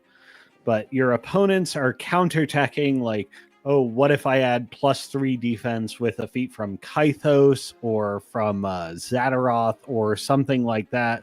Or what if I add armor from the Gravediggers caster, whose name I'm failing to remember? Okay, you're the Brine Bloods player. You rack Fury's strength, and then you have your booty boss, and then you have your Virager, and then you have on and on and on. And you just say, okay, that's some neat technology, but let's presuppose that my defense 12, armor 13 body is also mat 9 to 11 and power 17. Does your defensive tech hold up? Not so much. Also, let's suppose that, my POW 17 dorks also have a Rat 6 to 9 pistol in their offhand. Okay, you're going to try and skirmish with me with infantry. We're going to punch and or shoot those dorks to death. Boomhauler is the most flexible in the faction. Like I said, she can run any build archetype. Boomhauler is sort of an introduction to the range of what the faction is capable of.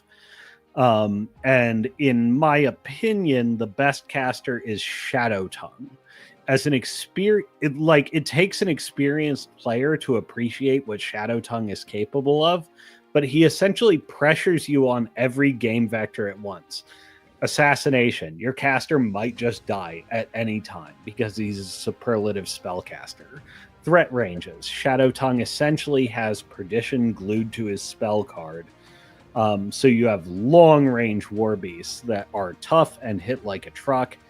And he has the ability to mode switch into, just like for Crix, oh, my guys started dying on a flank. Well, I kept this one reserve dude hidden out behind a forest, so I'm going to dump a limited number of Fury plus revives off of my surgeons and bring an entire unit back.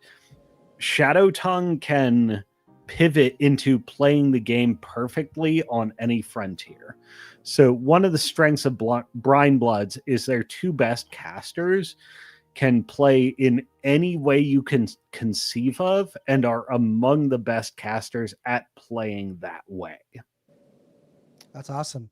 Danny, what did you want to add? You brought up Brine Bloods. Does that mean you have like a passing enthusiasm for the trolls? Yeah, so I mean, Alex was just talking about Shadow Tongue. In Mark 3, one of my favorite casters was Fiona. For the reason that she had Dark Rituals, which is basically lets you cast spells through warrior models. The warrior models take damage. Another one of my favorite casters was Kruger 2 because he had Gallows. So, Shadow Tongue packs both of those in one package. But I think for somebody getting back into the game or a new player, and, Alex and Joe, tell me if I'm wrong on this, I think one of the really interesting things about Brine Bloods for me is you look at a lot of the factions like Storm Legion, and it almost feels like a lot of those archetypes have been figured out. You know, there's a Storm Legion list basically that is probably maybe not the best way, but 95% of the way there to play it. It feels like there's a lot of flexibility and a lot of unexplored territory in Blind Blood. So I'm thinking if somebody really wants to explore and really loves the list building aspect of Warmachine, this might be the faction for them. I would agree with that. Okay. I think. Oh yeah, go ahead. Go ahead, Joe. Where I'm going with this is I think Blind Bloods are an exceedingly fair faction. They don't have a ton of units that sort of excel. They have a lot of great modules that interact in interesting ways based on sort of the meta of the game, and you can adapt a bit to it. The big issue that Blind Bloods have is they don't really have a unit that's going to just sort of stick in one place and stay there. They're relying very much on tough, and tough is very much a solved commodity in the meta because there's a lot of factions that have access to it. And so a lot of lists are built with anti-tough in mind. Blind Bloods have kind of get intersected in that. But Brinds throughout have sort of maintained an ability to say, if I'm a very high skill player, I can get Brinds to a 50-60% win rate fairly consistently. What they don't do is sort of bully at any point. They're going to always be meta relevant, but at the very top end level of play, there's going to be some matches in different meta points where they're going to really struggle based on the modules they've chosen to play. So that can be a little list chickeny. I don't know if you agree with that, Alex, or not. I think you're mostly on the money there. One choice I staked my reputation on very heavily last year was Surgeons at 3 points. I was the only player bringing Surgeons last year, and I think they picked up at 2 points. Surgeons are very important because tough isn't a real defensive mechanic if your opponent is bringing enough attacks in their army. When somebody complains about tough, my brain just hears my army doesn't make enough attacks to deal with redundancy. Their real defensive mechanic, because their defense and armor outside of their war beasts is just aggressively bad, is recursion. The one counterpoint I'd make is there are some factions that Blind Bloods rolls, and I know I'm going to get heat from this, so I'm just going to dump it and walk away. If your pair includes Shadow Tongue, you should not lose to Orgoth more than 1 in 10 times. Shadow Tongue is almost unbeatable for Orgoth. He's a gigantic problem for them. I would heartily disagree there, but Hold on. Let me get in here. Sounds like we have a grudge match set up. So we'll get sounds like we're gonna have to have a fight about this one. I like it. I'm open to disagreement on this. Yeah. Again, we're here for new players. Just a friendly reminder. This arguing. Sorry. Yeah. We had the. We went deep on that one. Yeah, that's okay. That's okay. Let's all right. Well, let's pick another faction. Anybody in chat we can do Khador or Dusk. I think that's all we have left, right? The 2 Khador factions. SFS, right, John? Oh, and SFS, yeah. Oh yeah. Somebody in chat. The hardest one to describe. And yeah, counts the hardest one to play. Sure, it's easy to describe. No, actually, I forgot. This is like the most proud D&D character moment that I came up with. And that is Blind Bloods to me are a fat swashbuckler, right? For a D&D character. Mm-hmm. Yep. With a bard strapped to their back for buffs. Are you following me? Yeah. Yeah, that's right. That's exactly right, John. I think you've nailed it. I don't know. I was having fun with that one. I don't think that it always what's the word I'm looking for? It doesn't always line up exactly, but it is a way to help newer players understand how a faction plays, right? In terms that most people know D&D terms. At least I think so. Anyway. All right. Save Kador. Does that mean save them for last? Or does that mean save Kador as in I think they're bad? Interesting. I'm not sure what that means. Let's do Shadow Flame Shard. Oh, Okay. Shadow Flame, my current love. That's good, Joe. You can jump in on this. Let me give you what I talked to Jamie Perkins about this. Oh, you talked to Jamie. I did. Yeah. What did Jamie have to say? Jamie said, and Jamie was nice enough to do this for me this morning because JVM left me at the altar. He said he was going to do it, then he got busy, which totally happens. Just giving him a hard time. I love that guy. But this is actually pretty similar to some of the other factions. Jamie said that it is a glass cannon and a scalpel. It excels at precise, high damage strikes on single targets, including casters. The strengths are fast, hard-hitting war beasts with strong damage buffs, good shooting defense via stealth and warping winds. Weaknesses include struggles against very heavy armored, layered defenses, or fast armored targets, vulnerable to being hit back due to low defensive stats. His new player recommendation was to start with a battle box or command starter, then a core expansion, and focus on learning the basics before diving into the tactics. And I don't remember what caster he told us to start with. He might not have given me one. I think he did, but I'll look that up. You go ahead and talk for a second, Joe. Oh, fantastic. Yeah, they are, for any old heads out there, if you loved Legion of Everblight, this is sort of the natural evolution of Everblight, both from a fluff perspective, aesthetic perspective, and playstyle perspective. It is very much a assassination-focused faction that can play scenario very well. It incorporates infantry better than previous editions have. The infantry and the beast really work together in a natural harmony and synergy to enable you to eliminate those single targets. Can absolutely be devastating just natively, regardless of caster. You have access to a 6+ armor swing in terms of a damage swing, so you can be +6 to your damage stat. A really strong faction that is very positionally motivated. It's very elite. Everything is a little bit expensive in the army, so you're going to feel losses pretty heavily. There's a little bit of recursion that you can have between Spinners and Skilla, which is the character war beast that allows for a bit of recursion tech in the army. If I were starting out, 2 casters I'd recommend. The first one I recommend is actually the one up on screen, which is Kyrax. Kyrax is extremely forgiving. Again, he's a 31 total if you take the 13 and the 18. But he has a shield, so he's really a 13-20, so he's a 33 as long as they don't have a chain weapon.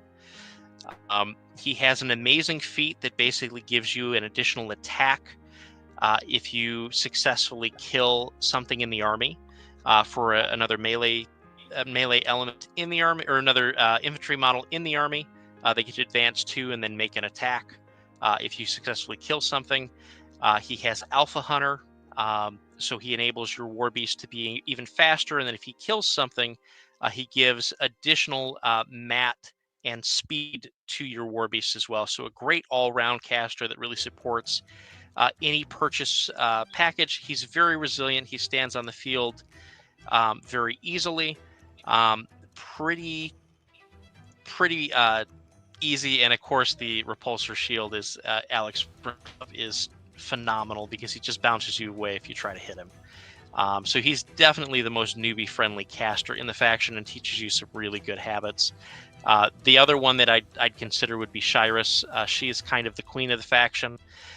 She has one of the best defensive feats in the game that says you can't charge her or any of her models. Gives all her models dodge and gives her battle group, gives everything in her control concealment, which procs her prowl that she gives her battle group natively. Just a really versatile caster there. But those would be the 2 that I would consider for Shadow Flame Shard. And then for a stab at a D&D equivalent, it's a little bit of what I would call Warlock syndrome. We're very much tied to a patron, which is our low armor stats across the board, low health, but we get to pack a heck of a wallop across the board.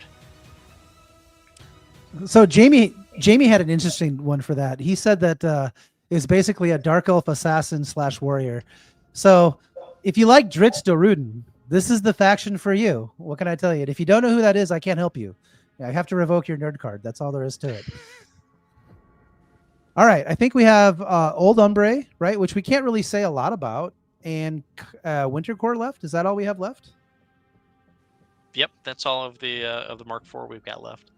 All right. Well, let's do Old Umbre quickly. Now, there isn't much to Old Umbre. So what I will say, and I didn't talk to any players because nobody has any competitive experience with them. What I have noticed about Old Umbre, though, is the models are dripping with theme, and the theme in the army looks amazing. We've been told that there's going to be shapeshifters. So I think the best way to sum up Old Umbre is rule of cool.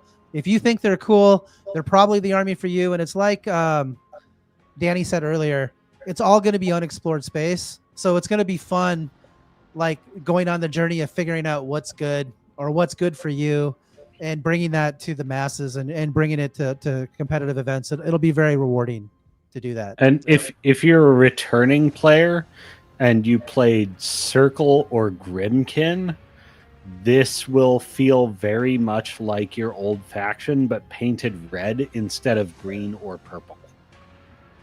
Yep. And if you love Insight, they have an Insight caster. So that's also big caster number 1. Live fast, die young.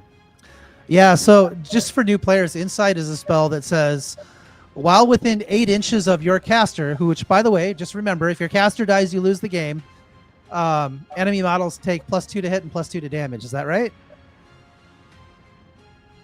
Bang on. Yeah. Bang on. And so, and what that means is you're now taking your caster and standing them next to all of your enemy models so you can pound them into dust, but you're taking a lot of risk. So it's kind of interesting. And just to kind of add on to what Alex is saying for new players who may not know what Circle and Grimkin's old playstyle was like, think of a faction that's very, melee focused, very control-y, and there's a lot of hit and run. So they're coming in, taking things and getting out so you can't attack them back. This may change when there are more releases, but what we've seen so far is that this is going to be a really melee-based hit and run precision faction. Yep, and I didn't have a D&D equivalent because we don't know enough. So I thought maybe Druid, because we're going to have like werebears and werewolves and stuff like that, but there's not really a solid comparison. Well, Druid is your classic tricksy class. Like they're a good generalist that can field pretty much any situation. But as soon as they change forms, like good luck guessing how the rest of the encounter is going to go. Circle and Grimkin play in a really weird way, but I do think Old Umbre is going to let you fulfill on the fantasy of the Shapeshifter and Master Trickster. Sounds pretty dope, if you ask me. All right, I guess we saved the best for last, or the worst for last. I'm not sure, but we're going to talk about. Yeah, best for last is dubious. This is an interesting faction. Let's talk about Wintercore. And I talked to Alex, I think, who goes by Bison, WTC player from. Oh no, we have Dusk after this. Sorry, we guess we have to do Dusk first, right? We almost forgot Dusk. Just kidding. We were gonna do Wintercorp, but we said we were gonna save the best for last or the worst for last. So well, we got the John Damaris faction here. Like we get to hear the returning players' take, which is firsthand going to be pretty interesting. Well, here's what I found interesting. I ended up with Dusk because everybody around me was selling Dusk models, and then I didn't have to assemble them, and I could start playing immediately if I just bought their armies. So that's how I ended up with Dusk, doing no research, not looking at anything, knowing that I would be happy playing anything because I love this game. I did talk a little bit to, let me see if I can find my notes. The worst. Daniel Tacken, who was a WTC winner last year.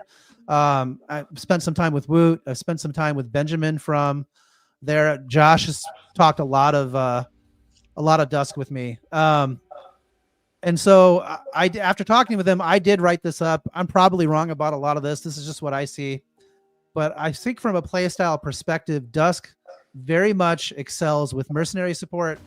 They have a lot of varied caster playstyles, and they're also very strong at choosing something to die and killing it. They have a very good rack. I like their rack quite a bit. It includes things like Ghost Walk, Battle Lust, Revive. Again, these are all very different tools to allow you to play in very different ways, right? I think that for me, based on what I've seen, the strengths of the faction right now are their multi-wound infantry are very good. I don't love the Slayers. I think they're a little low on the number of attacks they make, but both the Cats and the Archers are A-tier models. With the Cats getting a little bit of a notice in that now they only have 1 inch reach, so you have to be very intentional where you're sending them to engage, because they can be blocked out and made pretty miserable by a dedicated opponent positioning this stuff well. And one of the other strengths that I really like is they have very diverse caster options that play in very different ways. So they just do a lot of interesting things. And Alex, I do agree with you. The Slayers, if you do invest in a Mage Hunter commander, give them Shield Guard. It is a huge offset in that it gives them more threat range. But again, they make 3 Mat 7 attacks, power 15, so they're good attacks. So against heavy stuff, that's pretty good. Against other infantry, maybe not so much. But they have their purposes. The main faction weakness, and I think most people would agree with this, is that both Gas and Eidolons feel expensive for what they are. It's difficult to play the faction Warjacks. Now, I have started building Eidolons at a very low price point, getting them to 12 or 13 points, and leaving my heavy armor cracking to my infantry with Battle Lust is how I've been designing my lists. Mainly because it just feels very expensive to do a board and sword and board Eidolon and try to take or to do anything with a Ghast. Like, you can't do anything with a Ghast for less than 10 points, which seems like a lot for a light, especially when you compare it to like Orgoth or some of the other places where you find lights. And I guess another weakness is I think a lot of the competitive lists currently rely on mercenaries. And so, if you're not big into that, this might not be the faction for you. For me, if I was a new player, I would start with Moraine. I just think she's a great do-it-all caster. She's very mobile, which in this game is very, very good. I mean, she's got a base speed of 9, I think, with 2 inches of reach. So she's very personally dangerous. She's got pretty good defensive stats and defensive tech. She's got Fog of War. You can slot in Deceleration and basically give all of your models +2/+2 versus ranged attacks, with some caveats, of course. And then talking to Alex, he suggested that you buy a battle group, then an auxiliary, and then a core, and then another auxiliary, and then Kruger. And then the Ghost of Ios obviously is a good purchase just so that you get Moraine. They also have some pretty good playable models. So that's what I have found with Dusk so far. Yeah, I think that's mostly accurate. The faction, you are going to be leaning mostly into your infantry. And I think, in your 2 weeks back, you've successfully cracked a paradigm that has confused a lot of players for a long time. And we chatted about this. People are like, oh yeah, how do you build Eidolons? Well, you build them with a shield, you build them with a sword, and then they cost 17 points. And you don't bring them because that Jack actually sucks, because the rest of your army cracks armor. So you don't need a heavy to be built in this way. But that's sort of how people build heavies out of reflex. Between Slayers, Archers, the Cavalry, and even between battle-lusted small-based infantry, you do all the damage you want to do or need to do, and you're mostly looking for fixers. So Ghasts are great fixers in that they offer you arc nodes. Yep. They offer you a versatility of weird, bizarre guns that may set up a lot of assassination potential. But the Eidolons are actually sort of sitting in the same ballpark. You try and go sword and shield, they're going to disappoint you. But if you try and go, okay, I'm going to kill low armored dickheads, they're eminently successful, and they're so tough that if you're trying to play this game for its scenario, they'll hang out for a really long time, far longer than gas, which are relatively paper thin. So coming back to the game fresh, I think it's given you eyes to see something which is available to Dusk players, which they've kind of been ignoring for the last 2 years. Yeah, well, here's the interesting thing. Like, if you build them, there's an arm you can put on your jack that has a gun and a melee attack, and then they all come with a gun, and the guns have incredible utility. So the main gun that you get on an Eidolon has momentum, which you have to respect as the person sitting across the table from you, because momentum guns can end the game really fast. You can just bring knockdown to the caster, and then the caster just dies. It explodes, right? And it's a pretty significant threat range too, because it's range 10, but you walk 6, that's 16 inches, and then most of our casters have a 2-inch extension on that. Certainly can slot Mirage if you really want to be fancy from your spell list. And so if you have those two guns and you think about it, and you just boost a hit, the momentum gun, knock something down, and then boost damage on the secondary gun, you do a lot of damage, a significant amount of damage to heavy, because you get 2 boosted range attacks with very little cost. It doesn't cost you a lot. You don't have to engage them. You can apply it anywhere, wherever you need it, wherever you're short on damage output. And then later on in the game, they can walk forward and start punching infantry models, and both guns have pistols, so you're like making 4 initial attacks without spending a focus, and just the one gun has momentum, so you're slamming an infantry model into an infantry model. Like I was playing against Crix, and my 3 jacks were like killing 5 models a turn for a while, right? Which is just a lot of work without a lot of investment. Like, I don't have to like power them up with focus if I don't want to. I mean, you certainly can. You can play Seekers or whatever. So anyway, that was kind of fun, because I kind of this also lets you compensate for units like Slayers. It's like, okay, their volume of attacks isn't great unless they crack Vengeance, but like their damage is good, and they're an all-around unit. They're a great target to be mage shield guards and stuff like that. But the big thing is, like, remember being a new player circa 2003 to 2015, and there's the old battle boxes in the game. The ability to knock things down at range as a new player, where you're still figuring out scenario and learning the overall rhythm of the game. A lot of your early wins are going to come from assassination.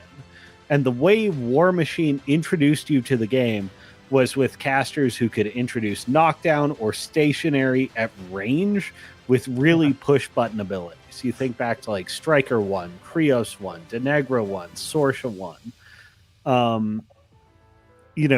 You're just looking to make your opponent's stats be nothing. And Dusk, if you have eyes to see it, gives you range to do that pretty accessibly. Yeah, and the other great thing about a momentum gun is we don't have a lot of defense fixers. So what you can do is you can just like knock 2 heavies down with the momentum guns and then charge them. You know what I mean? You feed it with Kythos. Oh, congratulations. I boost to hit your defense 12 jack. I'm still probably going to hit you. If you want, you can give it a reroll. And once it gets knocked down, then it doesn't matter that I'm -3 on my dice roll, like, for the most part, right? Anyway. Okay. So as far what I kind of thought of from a D&D character is I kind of think of Dusk as a rogue.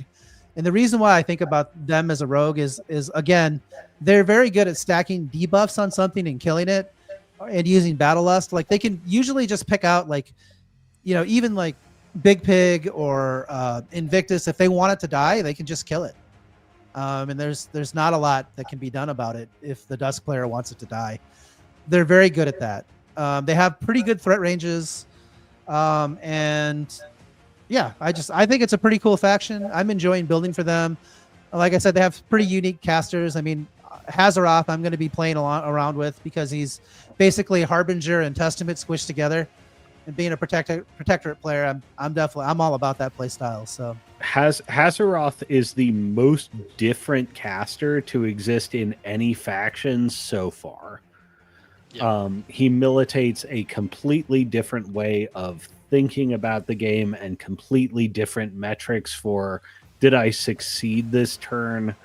Hazaroth is almost a different game. He's almost like an alien creature.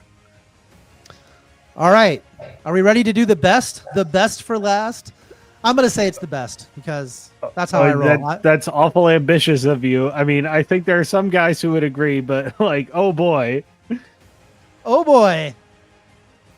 Let's talk Khador. All right, let's I guess I'll start with, I talked to Alex, again, WTC team member from Australia. Had a lot of great things to say about Khador. Let's see. You know, if I was smart, I would have done these in the order they are in my notes. Basically, Alex Glavis says that Khador is true combined arms. Very strong shooting with units and solos and melee with warjacks. They have very high base stats, excellent shooting platforms. They have a lot of random resistances that just come into play at times. The Great Bear Heavy Warjack has viable options for all of its slots. It's a very, very, very good piece of kit. And again, if you want to play a stompy robot, a Great Bear you can't go wrong with it. Weaknesses: he doesn't love the Dire Wolf Heavy. He said that it struggles to compete. They have limited damage buffs, right? And they'd have not a lot of RFP or anti-healing abilities. So, you know, we talked earlier about the Brine Bloods and how there's a lot of tough hate in the meta. Well, he doesn't get to bring as much of that as maybe some other groups. He says new players should start with Tatiana. She's a versatile caster who buffs both melee and jacks. Pairs very well with the SK6 cadre box. And then, you know, he suggests that you buy the Annihilator cadre, the SK6 cadre, Bison, and then one of each other box, and you'll be able to build a lot of good lists. Yeah, Dragorium, he said Tatiana. Yeah, that's what he said, is a good learning caster. Maybe not a good you know, whatever, dominating the game caster, but yeah. So all right. What do you guys think of Khador? How about we give Joe a chance to talk? Sure thing. Winter Core is a phenomenal combined arms, just as Alex stated. If you like armor, if you want a interesting game plan with a lot of nuance in how you sort of build your tech pieces into it, and it kind of grows with you, Winter Core is an exceptional army to do that with. They really excel in playing the game sort of fair. There's always much like my shirt, there's more than meets the eye with Winter Core. They keep to the tradition of Khador jacks having horrific speed stats that then become some of the fastest jacks in the game through a combination of abilities and spells accessible to the faction, which really sort of changes the dynamic. Avenging Force, which Tatiana has stapled to her card, is an amazing spell that is really faction defining. What it does is when an infantry model is killed in her control range or hit in the control range, she gets to then make a 3-inch move with her battle group, either herself or one of her warjacks. They get to make a 3-inch move and then make an attack. So it totally changes the threat vector of the game. It speeds up that jack immediately.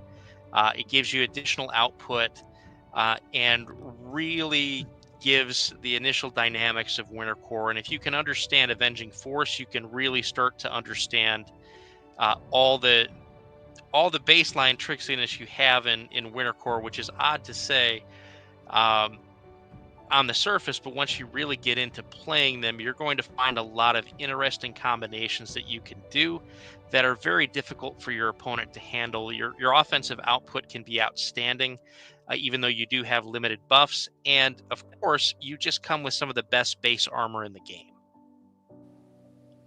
That's 100% true. Danny, what do you think about Winter Corps coming back to the game? Yeah, so Winter Corps is another faction that I was really interested in buying and that I probably will at some point. I think my sell for new players is if you're a player who just wants to play War Machine and you don't actually know what faction you want or know what play style you're most likely to do well with or enjoy, I think Cotter is the right faction for you. I think Cotter does a little bit of everything. You can play Warjack heavy. You can play with the medium-based infantry. They have the 80 millimeter tanks that are very good. You can play if you want.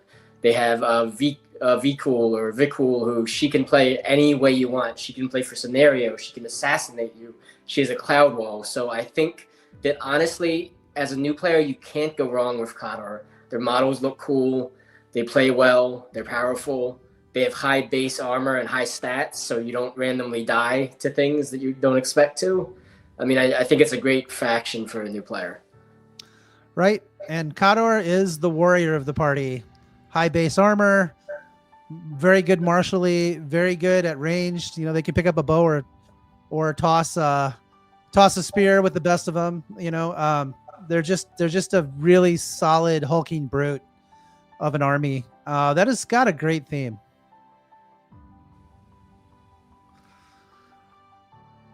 Poor Dragorium. I feel like he's having a lot of cope for the Kador, which I understand. But Dragorium is me like I was with Storm Legion in 24, where like I just got bad touched so bad by the updates. For me, I love Winter Corps. I'm a big Kador fan. I never settled into the faction permanently competitively because they have challenges. But if you want to make a low cost investment in high future returns, Kador is having a bit of a weird point right now where Winter Corps maybe not in the best place. But if you want to invest in something that like circa January, February 2026 is probably going to look real goddamn good, Winter Corps is a good bet. The faction took a lot of hits this year, but where they're probably going to be when a balance patch gets shoved on them, it's going to be good. Yeah, I also think that this packet. Sorry, go ahead, Joe. No, I was just going to say. I also think that on top of the changes in January this year, did sort of take away sort of the core things the army was doing. I don't think a lot of people have been doing a ton of experimentation at the competitive level. I know there's some folks that are very much eyeing them for WTC this year still.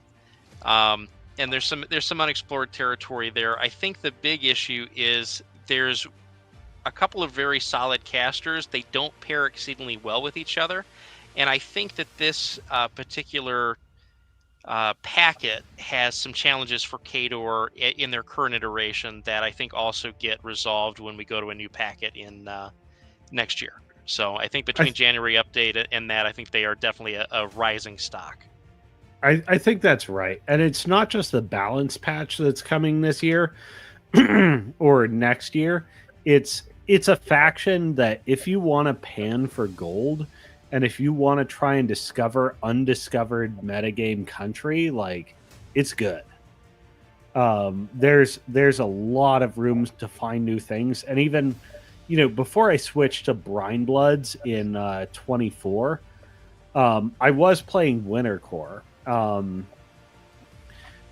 think Dire Wolves, while nobody has cracked the code yet, probably have some secret strengths. Models like the Man of War Shock Troopers are, I think, criminally underrated. Winter Corps Infantry might even have a strong niche, basically as a weaker Gravedigger Rangers unit. But you pay less, but you get the unit that you need per point versus Rangers, who are widely recognized as overcosted. All right. Well, that sums up our faction summaries for new players. I'm going to ask a small favor. If you made it this far, go ahead and give me a subscription. And if I get to 500 subscriptions, I'm going to add a third hour to this podcast every week. So help me out. I'd super appreciate it. We all love the game. I'm so thankful that you guys jumped on with me for this first cast. I plan on rotating through lots of different people and getting lots of perspectives on the game. And I promise you, we're going to start going really, really deep into some of these subjects. One of the things I was most proud of with Muse on Minis is I feel like, again, this is going to sound unhumble, but I think it's the truth. We raised the level of play for Warmachine. Like that podcast, a lot of people got a lot better at the game because we started talking about these concepts. And like I said, next week, one of the subjects I'm going to tackle is winning the game and how that ties in with list design. You know, there's 3 avenues to victory: scenario victory, attrition victory, and assassination. Unless I'm forgetting one, feel free to speak up, guys. So yeah, you know, tune in next week. Same thing. If you have people that are thinking about getting in the game and they want to know why we love this game so much and maybe what faction they should pick, go ahead and recommend them this video. You know, let them know that this is a quick one-stop shop where we have good discussion. I'm just so happy to be back. I love all you guys. I love this community. I love the game. Yeah, you guys, you guys all do content, I think, right? Maybe not Danny yet, but if you guys want to just plug what you're doing. So if people want to hear more from you, Joe, or you, Alex. So I'm not doing content right now, but I would like to do shortly. It's probably going to take the form of a limited run series. And again, this is very much taking inspiration from you, in that particularly a series of episodes you and Nigel did about winning the game and play style. They were context shifting. So I want to provide something like that to players who are looking to move from sort of middle of the field steamroller to, you know, participating in national level circuits. That's TBD. Right now, I'm sort of just a guest party crasher. Well, you were certainly welcome. You had a lot of great insight. How about you, Joe? I know you do a lot for the community. Joe's a big creator. Yeah, follow Joe on everything he does. Yeah, Tyrants on the Field YouTube channel. We do a lot of videos on there. We do some war table battle reports. We do some live battle reports that we'll be getting back to as well. Commentary, my podcast is on there. You can also find that on Podbean. Again, Tyrants on the Field. We do a lot of baseball stats for Warmachine. We go very deep into the numbers that are going on behind the scenes in Longshanks. We talk about them in context. I do very deep list deep dives for basically every team tournament that comes out in any major event. And I crash on a lot of podcasts as well, and I run the North American Warmachine League out of the Delaware Warmachine Discord. So if you want to play some war table with about 44 of your closest friends from across the United States, Canada, and the world, go ahead and come join our leagues. We have a league every month, and we'd love to have you. Awesome. All right. Well, thanks everybody for joining. Danny, you'll probably be a regular guest on this just because you're local to me and we play a lot. So, well, we talk a lot. Well, I talk a lot. You listen a lot. Whatever, however you want to say it. We'll be playing a lot soon. Yes, that's right. We will be playing a lot soon. Whoa, Chiraboga is back. That's the first I've heard that. Guys, all right, look, I do have a call to action for anybody that runs across this. We got to get everybody back to playing the game. Do you remember how hype it was in Mark II and how big the game got? Does everybody remember, like, when we would go to conventions and there would be like 400 people at the convention? I want to bring that back, and I need your help. So let's start talking to all of our friends about how great Warmachine is now, and let's build this community back up. So that's my call to action. If you guys could just do me that favor, I would be forever grateful. Please don't be a stranger. Let's hang out next week. Peace and love, everyone. And we'll be checking back in just 7 short days.